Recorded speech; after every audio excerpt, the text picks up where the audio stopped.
الرحمن الرحیم۔ جب حضرت عمر رضی اللہ تعالیٰ عنہ نے خلافت نشینے پر قدم رکھا تو اس وقت عراق میں جنگ چھڑ گئی تھی،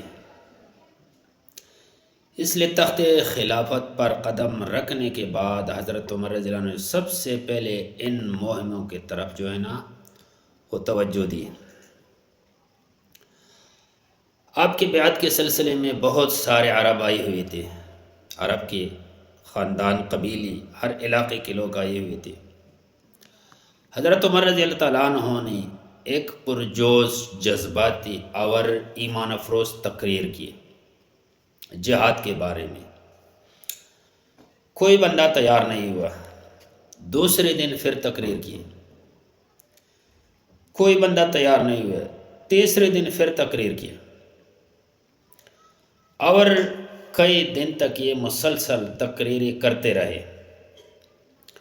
آخر بنو ثقیف قبیلے کا ایک سردار ابو عبید ثقفی رضی اللہ تعالی عنہ، اس نے ایک جذبے میں کھڑے ہو کے اعلان کیا کہ سب سے پہلے میں تیار ہو، میرا جان، میرا تن، میرا من، ہر شے تیار ہے دین کے خاطر۔ تو اس کے ساتھ تمام جتنے بھی لوگ تھے سارے کھڑے ہو گئے اور سب نے لبیک نعرہ لگایا۔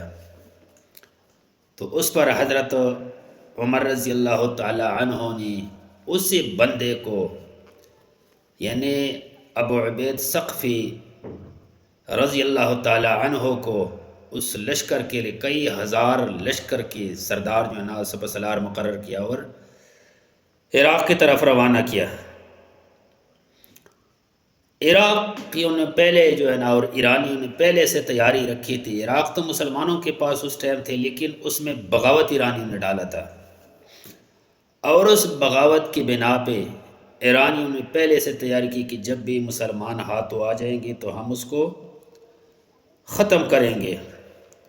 تو اس وجہ سے انہوں نے، جو اس کا سردار تھا بوران دخت، یہ خراسان کا جو ہے نا خاص سردار تھا، انہوں نے ایرانیوں کو پہلے سے تیار کر رکھا تھا، اور انہوں نے ایک سپہ سالار جس کا نام ہے رستم، اس کو تیار کیا تھا کہ بھائی تم نے مسلمانوں کے ساتھ لڑائی کرنا ہے اور عراق میں فساد پھیلانا ہے۔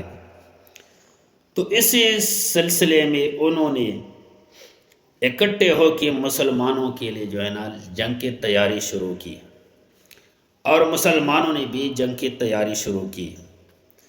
جب دونوں نکل گئے تو راستے میں ایک مقام ہے نمارق، یہ نمارق کے مقام پہ اس کا جو سردار تھا نا وہ پکڑا گیا اور ان کو شکست ہو گئی ایرانیوں کو، اور اس کے دو بڑے بڑے افسر جو ہے نا وہ مارے گئے۔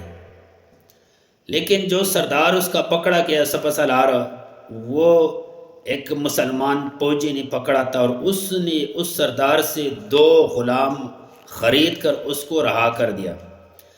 اس کے بعد ابو عبید ثقفی کو پتہ چل گیا کہ انہوں نے وہ سردار جو ہے نا جو سپہ سالار اس کو چھوڑ دیا، تو پھر ان کی دوبارہ صحابہ نے اس کو پکڑ دیا کہ بھائی اس کو قتل کرنا، یہ اس کا سپہ سالار ہے، اس کی وجہ سے اس کو شکست ہو گئی۔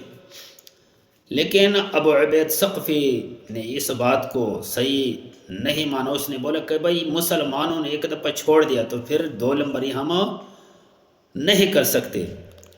تو پھر انہوں نے اس کے ساتھ لڑائی کر کے اور لڑائی میں اس کو پیچھے بھگا دیا۔ تو اس وجہ سے انہوں نے دوبارہ از تازہ دم ہو کے دوبارہ لڑائی کے لیے وہ تیار ہو گئی، اور اس میں کئی بڑے بڑے نام جو ہے نا شامل ہو گئی، بڑے بڑے سپہ سالار شامل ہو گئی، اور یہ جو ہے نا سقاتیہ کے مقام پہ آ کے جو ہے نا انہوں نے پڑاؤ ڈالی۔ اس سقاتیہ کے مقام پہ پھر مسلمانوں نے فتح حاصل کی اور ان کو شکست ہوئی۔ پھر انہوں نے شکست کے ساتھ جو ہے نا ایرانیوں نے اپنے ساتھ عراق کے کچھ لوگ شامل کر دیے، اور ایک اور لشکر تیار کیا انہوں نے، اور اس لشکر کا جو سپہ سالار تھا اس کا نام تھا مردان شاہ۔ اس سپہ سالار کے ہاتھوں ایرانیوں نے ایک جھنڈا دے دیا، اور وہ جھنڈے کا یہ نشانی تھا کہ بھائی یہ جب کسی کے پاس ہو تو پھر یہ فتح کی نشانی ہے۔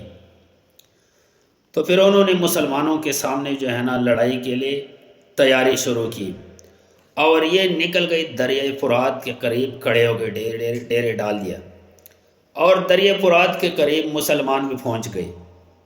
جب مسلمان پہنچ گئے، یہ پہلا معرکہ ہے حضرت عمر بن خطاب رضی اللہ تعالی عنہ کی اقتدار سنبھالنے کے بعد۔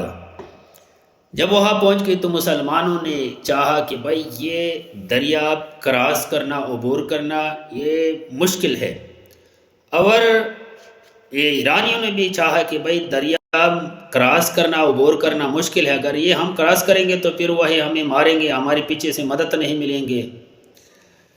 لیکن اتنے میں مسلمانوں نے ہمت جو ہے نا کی ہے، اور انہوں نے گھوڑے دوڑا کے دریا کو کراس کر دیا، دریائے فرات۔ جب کراس کر دیا تو آگے ایرانیوں کا علاقہ تھا، آگے ایران کا لشکر اور پیچھے سے دریا۔ ایرانیوں نے ہاتھیوں سمیت، ہاتھیوں کے اوپر سوار ہو کر مسلمانوں کے پیچھے جو ہے نا ہاتھیوں کو لگا دی۔ جب ہاتھی مسلمانوں کے لشکر کے پاس آ گئے تو ابو عبیدہ ثقفی رضی اللہ تعالیٰ عنہ نے حکم دے دیا کہ بھائی سب سے پہلے اس کے ہاتھیوں کو مار دے۔ تو انہوں نے ہاتھیوں کو مارنا شروع کیا، اور ہاتھی جو ہے نا، گھوڑے جو ہے نا ہاتھیوں سے ڈر گئی، گھوڑے پیچھے ہٹ گئی، تو مسلمانوں نے گھوڑوں کو چھوڑ دیا، پیدل نکل کر اور لڑائی شروع کیا، اور وہ ہاتھیوں پہ سوار تھے۔ اتنے میں اس کا جو سپہ سالار تھا نا، اس کے اوپر ابو عبیدہ ثقفی نے خنجر سے وار کیا، وہ بچ گیا۔ لیکن جو ہاتھی ہے نا، ہاتھی نے اپنے سونڈ کے ذریعے حضرت ابو عبیدہ ثقفی کو اپنے سونڈ کے ذریعے پکڑ دیا اور نیچے کچل دیا اور شہید کر دیا۔ جب ابو عبیدہ ثقفی رضی اللہ تعالیٰ عنہ کی شہادت کی خبر پھیل گئی تو پھر مسلمانوں میں کافی جو ہے نا شکست کا سامنا پڑا، اور مسلمان جو ہے نا بڑی مشکل سے واپس چلے گئے۔ تقریباً 3000 مسلمان واپس چلے گئے، اور زیادہ تر زیادہ شہید ہو گئی۔ انشاءاللہ اس کے آگے پھر ایرانیوں کو جو ہے نا، جب ایرانیوں کو شکست ہو گئی تھی نا، وہ شکست کا واقعہ انشاءاللہ کل چھٹے قسط میں، 7ویں قسط میں انشاءاللہ ہم بیان کریں گے۔ السلام علیکم ورحمۃ اللہ وبرکاتہ۔